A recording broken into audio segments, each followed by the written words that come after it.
Assalamualaikum warahmatullahi wabarakatuh. Sahabat Nakoy, kembali bersama saya dalam pembacaan novel My Name is Nakoy, sebuah novel true story yang membedah tentang perjalanan seorang anak, seorang tukang beca sampai berhasil memecahkan rekor muri 18.000 audiens di Istora Senayan. Teman-teman yang great ya. Temanya adalah pesantren Munjul Cirebon. Pagi ini banyak keluarga berkumpul di rumah, bahkan ada yang sampai di pelataran rumah.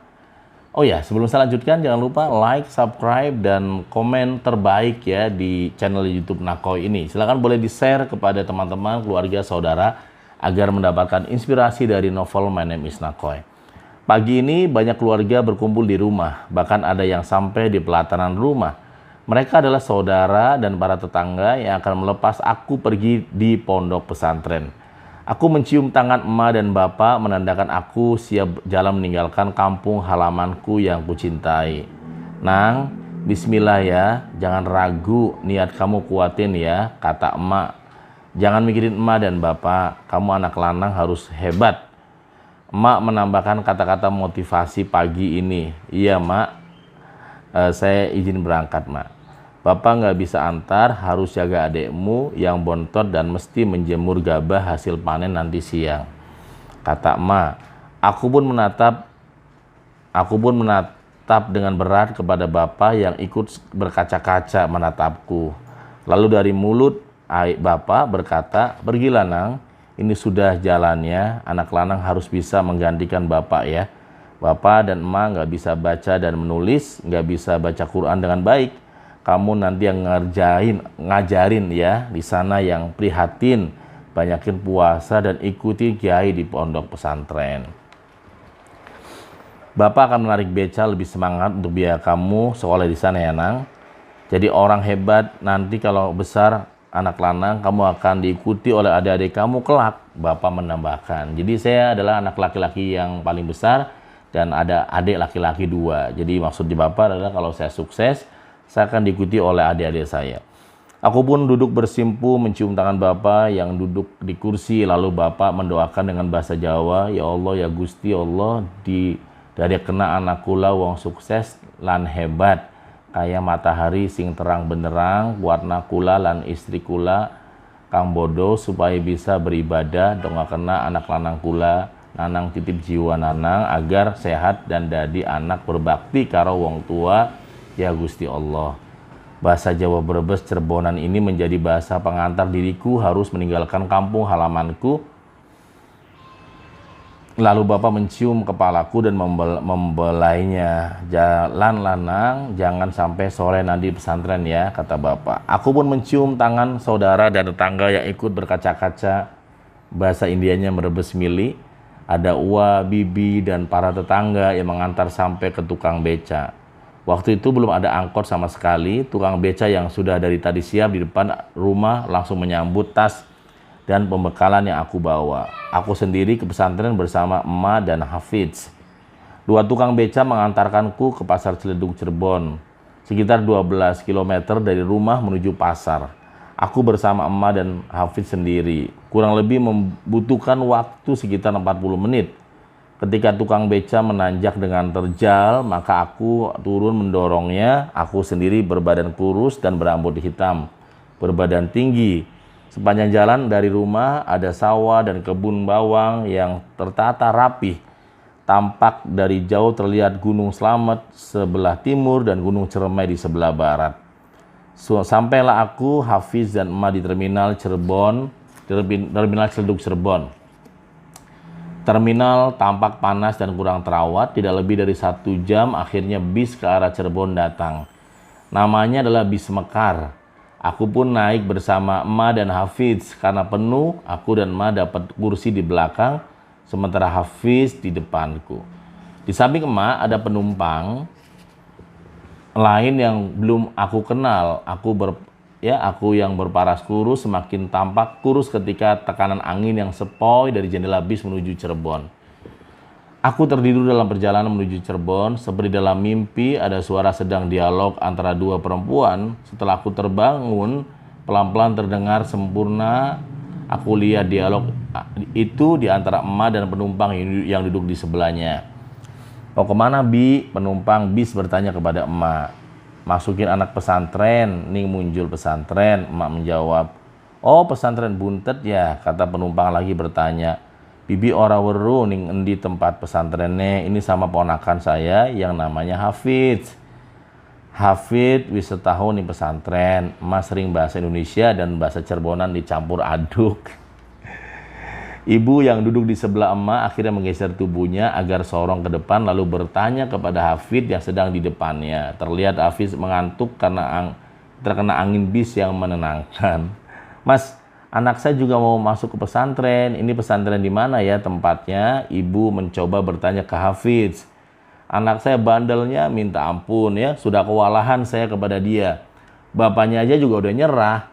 Lalu Hafiz menoleh ke belakang dan mencoba menjawab bibi yang sedang berjalan bertanya kepadanya dari tadi. Pesantren di Munjul, Bu, pesantren di Munjul. Jadi nanti kalau kita turun di Astana Japura, naik ojek ke dalam menuju ke tempat namanya Gemulung. Nanti ada tulisan Munjul Pesantren. Kalau dari peta persis di belakang buntut pesantren, Bi. Saya dapat informasi pimpinan pesantren Kiai Zainal Mutakin masih memiliki hubungan kerabat dengan pihak buntut pesantren. Tiba-tiba kondektur bis bilang dengan suara sedikit lantang, Japura, Japura, Japura, pesantren, pesantren ya. Depan berhenti pir, kondektur menyampaikan ke supirnya. Mendengar suara tersebut, aku, emak, dan Hafid langsung berdiri mengangkat tas-tas dan kardus mie yang di dalamnya adalah buah-buahan dan dari ladang bapak untuk Kiai. Cuaca yang panas menyengat kami bertiga. Tidak sampai 5 menit datanglah ojek-ojek yang seperti sudah paham kemana tujuan kami. Ayo antar ke pesantren, ke Kiai siapa? Katanya menyapa. Kiai Amin, kata Hafiz menyambut. Dengan cepat, aku, emak, dan Hafiz naik ojek. Sepanjang perjalanan, tukang ojek bercerita bagaimana dirinya tiap hari menjemput pahala dengan mengantarkan tamu-tamu ke pondok pesantren. Ojek ini buat Mamang ibadah saja, bekerja itu ibadah. Jadi Mamang niatin saja semoga mengantarkan santri ke pondok adalah ibadah katanya. Wow ya. Dalam hatiku aku berkata, hebat sekali tukang ojek ini. Seandainya semua pekerja bisa seperti ini, pasti luar biasa. Berjalan dari Astana Japura menuju ke pesantren sendiri, jalannya menanjak terjal, sesekali meliuk dan diberikan pemandangan yang indah. Sesekali juga pemandangan yang perkampungan yang biasa seperti layaknya kampung di rumahku. Sementara Hafiz ada di depan dan emak naik ojek di belakangku persis, dan hatiku kasihan emak harus jauh-jauh ke sini demi anak laki-laki pertamanya. Sekitar 30 menit di atas motor sampailah kami di gerbang yang bertuliskan selamat datang di pesantren Munjul, Cirebon, Jawa Barat. Dari tulisan yang hampir rusak dan biasa, aku sudah bisa menyimpulkan sendiri tentang pesantren ini bukan pesantren untuk kalangan elit dan kaya. Namun untuk siapapun orang tua yang biasa yang ingin anaknya menjadi luar biasa. Dalam hatiku aku berkata, inikah yang disebut pesantren. Ketika masih dalam dialog sendiri di atas ojek, sampailah aku di depan masjid besar. Kita sampai nang, alhamdulillah. Hafiz menghampiriku, alhamdulillah ya. Akhirnya kita sampai di pondok, kataku. Aku lihat betapa santri memakai peci hitam, memegang kitab, berjalan menuju masjid sambil belum sempat aku berpikir banyak tentang santri tersebut, Hafid sudah memanggilku. Nah, mak, kita ke rumah Kang Amin. Yuk, katanya. Ajakannya kepada kami, ya. Nanti kamu di Pondok Al Istiqomah, kayaknya Kang Amin di sini ada 8 pondok yang diasuh oleh 8 kiai. Ada Al Istiqomah, Al Amin, Al Falah, Al Barokah, Al Ikhlas, An Nur, Al Huda. Masing-masing anak kiai sendiri. Tapi nanti aja pelan-pelan pasti kamu juga tahu. Sekarang kita akan ketemu kiai yang akan mengasuh kamu selama di sini. Kiai Amin, beliau orangnya baik, santun, dan selama saya di sini jarang atau bahkan tidak pernah saya lihat Kang Amin marah. Dan di sini kiai disebut Kang Fit ya. Di sini maksudnya adalah di sini kiai disebut Kang ya Fit. Kataku penasaran. Iya, kalau di sini kiai namanya Kang, tujuannya biar lebih akrab dan dekat nang. Hafiz menambahkan. Dari masjid menuju rumah Kang Amin tidak jauh, 5 menit sudah sampai rumah Kang Amin. Ada beberapa santri sedang menghafal Al-Quran dan beberapa santri sedang santai sambil merokok. Pondok pesantren tidak terlalu luas. Di sebelah kanan pondok Kang Amin ada sekolah formal, MI, MTS, dan SMA. Assalamualaikum Kiai. Waalaikumsalam. Silakan masuk. Suara dari dalam menyaut ya. Aku dan Hafiz pun masuk ke dalam ruang tamu rumah Kiai Amin atau Kang Amin. Rumahnya tampak sangat sederhana. Aku tidak duduk di kursi, namun duduk di tikar yang sudah disiapkan oleh Kiai.